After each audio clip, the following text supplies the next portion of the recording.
Hey guys, I want to narrate the slides for your lesson 3 of ideology and ideological state apparatuses. Okay, so I'm going to go ahead and share my screen. Okay, and I'm going to put this down and I'm going to go, let me move this out of the way. This thing is in my way. I want to go home and I want to go to slideshow and I want to go to start. I'm going to try to do this quick, okay? So I'm not like talking forever about this and you guys are like falling asleep. All right, so lesson 3 of ideology and ideological state apparatuses, and we left off on page 104. And I said in the previous lesson, we talked about labor power and the relation of labor power to production and just the reproduction of production, right? And the relations of reproduction of production, right? So we talked about that. Now let's talk about the infrastructure and the superstructure, because this is what social formations need, right? Or in a capitalist regime anyway, okay? So to keep it going, this is what you need so you can keep your production going, to keep making laptops. All right, that was a lot. So the contents of this PowerPoint: infrastructure and superstructure, repressive state apparatus, and ideological state apparatus. I can't believe I said it without stuttering. Thank you. All right, so let's put this over here. Oh, it's in the way. What is the infrastructure and the superstructure? Or it should be, what are the infrastructure and the superstructures, right? What are those things? Okay, so I'm not going to fix it because that's me. That's what I wrote, okay? All right, so let's go forward. So now, the infrastructure or economic base, okay, the economic base, the unity of the productive forces and the relations of production. So the unity of the productive forces and the relations of production, right? That's the economic base, okay? That's the infrastructure. And the superstructure, which itself contains two levels or instances, okay? So there's the infrastructure, and it's the economic base, right? And the superstructure has two levels. So there's two things in the superstructure: the political, legal, law, and the state with a capital S, not a small s, a capital S, right? That's the big state. It's the government, all of it, okay? And ideology, the different ideologies, religious, ethical, legal, political, etc. Okay, I have to say 105. Okay, so now let's see, what else do we have here? Did I go backwards? Oh yeah, let me go forwards. All right, so now I want you to imagine a building with floors or levels. At the bottom floor, right? The bottom floor or level is the base, the infrastructure. That's the money, okay? Okay, that's the production, that's the money. On top of the base are two floors or levels called the superstructure, which is the state, right? And the thoughts, right? Oh, I forgot. Yeah, the state and the thoughts. I don't want to tell you what the thoughts were yet. Oh, that's why I put thoughts, right? Okay, so you've got the state, you got and then you have like mind stuff, your thoughts, things that work on you in a different way, okay, through your mind, because we're thinking, right, human. All right, so now the upper floors couldn't stay up in the air alone if they didn't rest on the base. So you got to have the base for the superstructure to exist, okay? So for your house to exist, right, that edifice that Althusser talked about, for it to exist, right, it has to, right, the structure, it has to have a firm base. It has to have the infrastructure for the superstructure to exist, okay? All right, let's go forward. So now the determination in the last instance of what happens in the upper floors of the superstructure by what happens in the economic base, right? So what goes on up here is affected by what's going down here, okay? Okay, so what is, I should be saying, what are the infrastructure and the superstructure? So here we have two visual metaphors to help us see the constituents or social formation in a capitalist regime, okay, of a social formation, okay? So this is the parts of a social formation in a capitalist regime, okay? So here we have, you see this triangle, and we've got the superstructure, and we got the infrastructure, right? And we see that it's the economy, and we see that this is the social institutions, right? The politics, religion, education, family, right? And this rests firmly on the infrastructure, right? Okay, and it has to do with the relations of production, right? Okay. All right. So now let's go forward. Okay. And here we have it again as a house. Okay. And then again, we have the base, right? And on top lies the superstructure. Now, if we were in class together, I would draw this completely different. And up here, I would draw like a little stick figure with a whip telling people to get to work. Okay. Right. Because I got to keep my production going. So I got to get you to work. So how am I going to get you to do what I want you to do? I have to affect your mind and your body, right? So this is means of controlling you, both physically and mentally. All right. So the state and the state apparatus, okay? Let's go forward. Let me hurry up. I feel like I'm taking forever. So the state is explicitly conceived as a repressive apparatus. The state is a machine of repression, right? Every piece in this machine is meant to repress the human animal, right? Which enables the ruling classes, right, to ensure their domination over the working class, right? And last time we decided that we were going to call the ruling classes the bourgeoisie and the working classes the proletariats, right? So we're going to use that terminology because that's what Althusser has in his text, okay? So now let's go back. So to ensure their domination over the working class, right, the ruling class, the bourgeoisie, whoever they are, okay, to ensure it, right, thus enabling the former to subject the latter to the process of surplus value extortion, right, capitalist exploitation, right?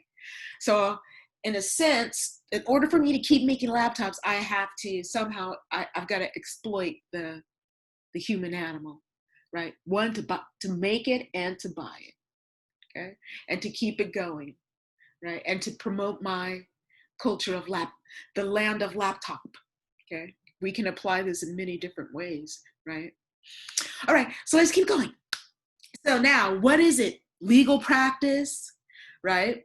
The police, the courts, the prison, but also, I didn't write that because I would never say but also, okay? But also the army, which the proletariat has paid for, right? The proletariat has paid for this experience with its blood. So who fills the army? The proletariats fill the army. Who fills the police? The police fills the, right? Okay, the 99%, okay? All right, so let's go back, which intervenes directly as a supplementary repressive force, right? So now you've got the prisons, you got the police, you got the courts, right? That's a repressive, right? But also the army as a supplement, if the cops aren't doing their job, of keeping those people in check so I can keep making my laptops. If the cops aren't keeping those people in check, right? Then I can get the army if I am the ruling class, right? Because the ruling class has state power. And part of state power, this is part of state power. They control the violence, right? Control the violence. All right, that's why if you're protesting, you cannot be violent toward the repressive state apparatus because they control the violence. They got like helicopters, they got dogs, water hoses, bats, guns. They can infrared you, see you in the dark, you can't hide, right? They have all these, the machine of repression. Okay. All right, let's keep going. So now, Althusser, or Althusser, he starts calling it the RSA, the repressive state apparatus. So he talks about the state and he talks about the state apparatus, right? And he calls it the RSA, the repressive state apparatus. So let's keep going. I don't want to make this too long. So Althusser believes his definition of the state as a repressive apparatus, right?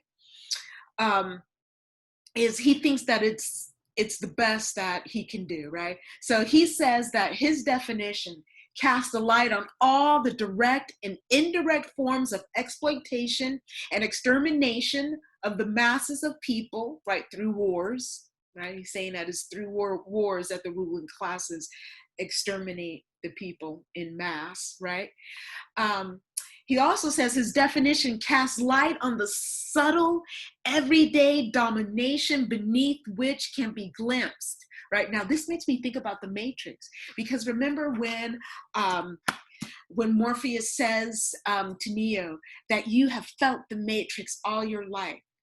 Every time you paid your taxes, or you paid a bill, or you did something that you did not want to do, right? It was the Matrix, right? He felt the Matrix, okay? So that everyday domination beneath which can be glimpsed in forms of political democracy, the dictatorship of the bourgeoisie, okay? What? Okay, so you can't have capitalism without democracy. They go hand in hand, right? All right, let's keep going because we're investigating text, right? We don't have to agree, but we're investigating text, right? And we're expanding our thinking, broadening our horizon, okay? So let's keep going, okay? So the state and its existence in its apparatus has no meaning except as a function of state power, right? To tell you what to do, I got the power. Right? The whole of the political class struggle revolves around the state, right? The possession, the seizure, and conservation of the state power by a certain class or an alliance between classes or factions, right? So we learned last time that there can be, right, alliances between different groups, right? There can be alliances between the Anglos and the Saxons, right, to dominate others, two different groups, right? So there can be an alliance, okay? All right, for domination, okay? So it's all about the class struggle, right? Or the race struggle, or it's getting out from the oppression, trying to control you and keep you in that the job that they say that you're destined for, or the life that you're supposed to be destined for, right? Remember, we read about that in Labor Power, right? Who's they? Okay. The agents of the ruling class, right? Of the bourgeoisie. And we're saying it's the bourgeoisie, right? But you can put a name to it if you want.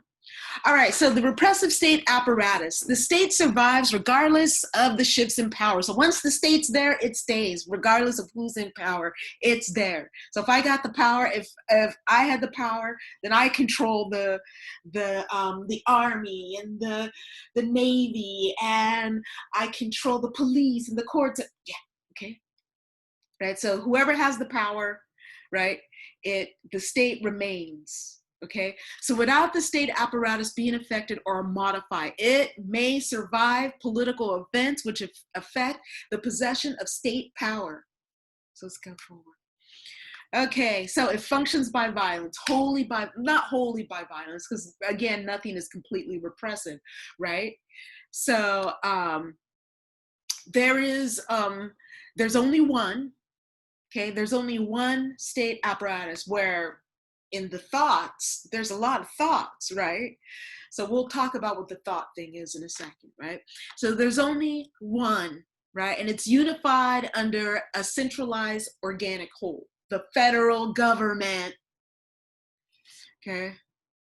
And all its administrations, bureaucracy, okay? So it functions predominantly by physical repression and secondly by ideology. So it's got to have ideology to maintain itself so that it can reproduce itself, because remember, we are a thinking animal. We're thinking, right? So it's got to have its values, its principles, its rules, and those are thoughts, okay? So if it has repression both physically and mentally, okay? So it works on you two ways. There is not a purely repressive apparatus because humans need thought or values for cohesion, okay? That was a hard word for me to say. It's public. It's public. What do you mean? Okay, let's go forward. Okay, so see page 114 for details about features, right? So if you want to know more about features, go to page 114 in here and look more about the features, okay? All right, so what are some examples? The government, right? Administration, the army, police, courts, prisons, and so on. What? Right here, now we see some cops and we see the army. So remember, when the cops can't do the job by itself, then you got the supplement of the military, right? So we've got here, this is San Diego right here, where the cops are keeping folk in check, right? Coming down, right? Hey, I need to show folks how much I care about the Bible. So I need all those people pushed back. Can the cops push those people back? Does you guys remember something like that, right? Here's some dude getting his ass beat in England, right? So we see that this is what the repressive state apparatus, or the RSA, this is an example of what it could look like, okay? So the repressive state apparatus, its role consists essentially in securing by force, physically or otherwise, the political conditions for the reproduction of the relation of productions, which are, in the last resort, relations of exploitation. The state apparatus secures by repression, right? From the most brutal physical force via mere administrative commands. Now I want you to go out and beat those 10 people into a pulp, okay, please? And undertakings, right? You know what's prohibited? I'm gonna tell you what you can't have. Okay, this is what you can't have. You can't have, you like lemonade? Oh no, you don't get any lemonade because you don't do what I want you to do to help me make my laptops. Okay, do you see what I'm saying? Now that's just an example, right? Okay. To open and tacit censorship. So openly censor you and censor you by silently, right? Okay. You better not say anything about white privilege. Okay. You better not say anything about that. Okay. You better not say anything about forced assimilation. You better not say anything about repression. You better not say anything. Beat up. All right. Anyway, so that's what he's saying is what's going on, right? And it makes way for the political conditions and for the actions of the ideological state apparatuses, right? So it beats it into submission so that the other part, the working, the mind stuff, the thoughts can work on you, okay? All right, so ideological state apparatuses. Ideological state apparatuses are a certain number of realities which represent themselves to the immediate observer in the form of distinct and specialized institutions, right? So they're specialized and distinct institutions, and there are a whole bunch of them. There are realities, right? What are realities? What is reality? Do we really even know? Okay, so they're public and in the private domain. Okay, even though it's a plurality, right? It's weird because I'm saying that the one thing is, it's now I can't say it. There are a lot of them, right? There is a ruling ideology underneath each one that is the ideology of the ruling classes. So the ideology of these institutions, these realities, right? The thoughts, the dominant thoughts that is being communicated to maintain the culture of the ruling class, right? Or the bourgeoisie, right? Or the dominant culture, or, okay, whatever is in the hegemon, okay? The hegemon, okay? This secures its unity of different or contradictory forms. So there are contradictory forms, right? So how could a trade union, right, be an ideological state apparatus? That means that its thoughts are for the state, but somehow underneath is a driving force that supports the um, the culture of the ruling class. Okay, I know it's what, right? Okay, but that's according to Althusser, right? And he's, getting his ideas from Marx. And if you want more details on this, go to page 114. Okay, so what are some examples? The religious, the systems of different churches, the educational, the system of different public and private schools, family, yeah, the family, right?